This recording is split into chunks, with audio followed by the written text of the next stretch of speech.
اصل تربیت کی جگہ گھر ہے.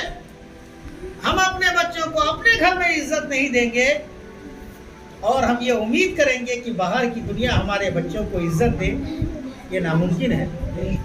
اس لیے ہم اپنے بچوں کو گھر میں عزت دیں. چھوٹے چھوٹے بچوں سے ہم اگر مخاطب ہو تو ہم یہ کہیں کہ کہاں جا رہے ہیں مار صاحب، کہاں جا رہے ہیں پروفیسر صاحب، کہاں جا رہے ہیں ڈاکٹر صاحب، تو اس کے ذہن میں یہ باتیں سمائے گا کہ ہم ڈاکٹر نہیں، ہم کو ڈاکٹر کہہ رہا ہے، ہم ماسٹر نہیں، ہم کو ماسٹر کہہ رہا ہے. کہیے ان کو اچھے القاب سے پکاریے. اور خاص طور سے جو یہاں گارجن حضرات ہیں، ہماری اس بات کو یاد رکھیے گا، کبھی اپنی اولاد کے حق میں بد دعا نہیں کیجیے گا. ہمارے یہاں، ہمارے گھروں میں، ہمارے سماج میں ذرا سی کوئی تکلیف ہوئی اولاد سے، فوراً ہماری زبان سے بد دعا، چاہے ماں ہو یا باپ. ماں، ہماری مائیں جو ہے کتنی مشقت کے ساتھ اولاد کو پالتی پوستی ہے، لیکن ذرا سی تکلیف ہوئی ایسے جملے نکلتے ہمارے سماج میں، ہمارے سرجا پوری بھاشا میں کتنی کھبانی پابو، بھگوانی پابو اور نہ جانے کیا کیا بول جاتی ہے. پتہ یہ چلا کہ وہ بچہ جو اپنی آنکھوں، ماں کی آنکھوں کا تارا تھا، اپنے باپ کے لیے دل کا سرور تھا، گھر سے نکلتا ہے، ماں بد دعا دیتی ہے اور ادھر عرش کھل جاتا ہے، بچہ حادثے کا شکار ہو جاتا ہے. تو اس لیے اپنے اولاد کے حق میں کبھی بد دعا نہ کریں. کبھی بھی اگر آپ کی اولاد آپ کی بات نہیں مان رہا ہے، آپ کے پاس آپشن ہے، آپ ان کے حق میں دعا کریں کہ اللہ آپ انہیں ہدایت دیں، وہ ہماری بات سمجھ سکے، ان کو صحیح سمجھ دے. ورنہ ماں باپ جس اولاد کے لیے دعا کر دے تو اس کو آسمان کی بلندی چھونے میں ٹائم نہیں لگتا. ایسے ڈھیروں بے شمار واقعات ہیں ہمارے پاس. مولانا حسین احمد مدنی کے بارے میں آتا ہے، شیخ العرب والعجم، کہ وہ جب شرارت کرتے تھے تو اس کی ماں کہا کرتی تھی کہ اللہ تجھے ولی بنا دے، اللہ تجھے ولی بنا دے. اور اللہ نے ایسا ولی بنایا کہ دنیا شیخ العرب والعجم کے نام سے جانتی. شیخ عبد الرحمن السدیس کے بارے میں خود وہ کہتے ہیں کہ میں بچپن میں ایک بار میرے گھر میں کچھ مہمان آئے، ہماری والدہ سالن بنا کر کے تیار کی تھی، میں چھوٹا بچہ تھا، میں جو ہے اس میں ریت ڈال دیا، بالو ڈال دیا لا کر کے. اب سوچئے گھر میں مہمان ہے، سالن میں جو ہے ریت ڈال دیا گیا، عزت کا مسئلہ ہے. پتہ نہیں ماں کو کتنا غصہ آیا ہوگا، لیکن ماں بھی کیسی ماں تھی. ماں بجائے غصہ کرنے کے ماں کہتی ہے کہ اللہ تجھے کعبے کا امام بنا دے، اللہ تجھے کعبے کا امام بنا دے. چاہتی تو مارتی، برا بھلا کہتی، لیکن دیکھیے ایک ماں کی زبان سے نکلی ہوئی الفاظ. آج وہ حرمین شریفین کے جنرل سیکرٹری ہیں دونوں جگہ کے، مکہ کے بھی اور مدینہ کے بھی، اور پھر مکہ کے سب سے بڑے جو امام ہیں شیخ سدیسی ہیں. اس طرح بے شمار واقعات ہیں. امام شافعی کے بارے میں آتا ہے کہ وہ بچپن میں ہی یتیم ہو گیا. ان کی والدہ جو ہے ان کو پڑھنے کے لیے بھیجا، امام یوسف رحمۃ اللہ علیہ کے حوالے کر، اور کہہ دیا کہ میرا بیٹا جب تک پڑھ لکھ کر کے فارغ نہ ہو جائے اس کو گھر آنے کی اجازت نہیں ہے. مورخین نے لکھا ہے تقریباً 18-19 سال کے بعد جب وہ پڑھ لکھ کر کے فارغ ہوئے اور گھر آنے لگے، ماں کو پتہ چلا کہ بیٹا گھر آ رہا ہے، تو ماں جو ہے اپنی بہن کو لے کر مکہ کے باہر ایک ریت کے ٹیلے میں جا کر کے بیٹھ گئی، انتظار میں کہ بیٹا گھر آ رہا ہے. جب امام شافعی رحمۃ اللہ علیہ قریب پہنچے اور ان کی نظر اپنی ماں پر پڑی، اپنی خالہ پر پڑی، تو وہ اونٹ سے نیچے اترتے ہیں اور اپنی ماں کے قدموں میں آ کے گرتے ہیں اور سلام پیش کرتے ہیں. لیکن ماں کے چہرے میں خوشی نہیں ہے. اتنے سال کے بعد بیٹا پڑھ لکھ کر کے آیا ہے اور بیٹا کو دیکھ کر چہرے میں خوشی نہیں ہے، چمک نہیں ہے، دمک نہیں ہے.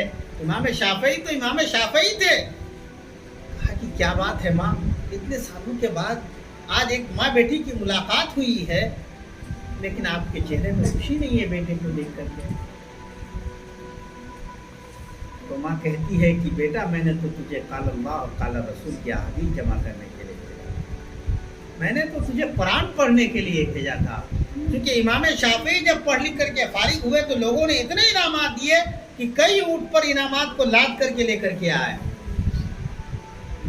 ماں کہتی ہے کہ بیٹا میں نے تجھے مال جمع کرنے کے لیے نہیں بھیجا تھا, میں تو تجھے قال اللہ اور قال رسول کے حدیث جمع کرنے کے لیے بھیجا تھا.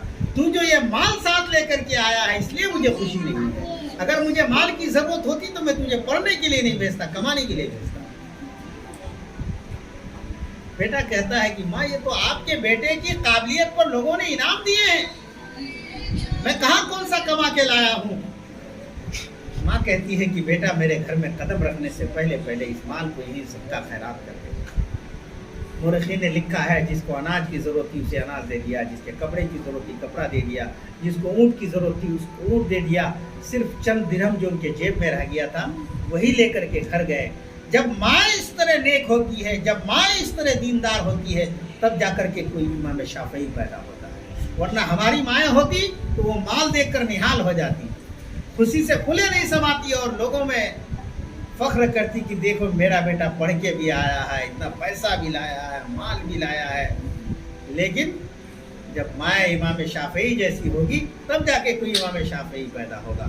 آج تو ہمارے یہاں لوگوں کا یہ مزاج بن چکا ہے, ایک بیٹا حافظ قرآن ہے, اگر تھوڑا کم پیسہ کماتا ہے تو کہتا ہو یا پڑھانا بیکار ہنگے, یا پڑھانا بیکار ہنگے, کتے تنخواہ دے یار, کتے کما کرے یار. وہ باپ بھول جاتا ہے ایک ماسٹر کی ماسٹری, ایک ڈاکٹر کی ڈاکٹری, ایک انجینئر کی انجینئری یہی تک ہے.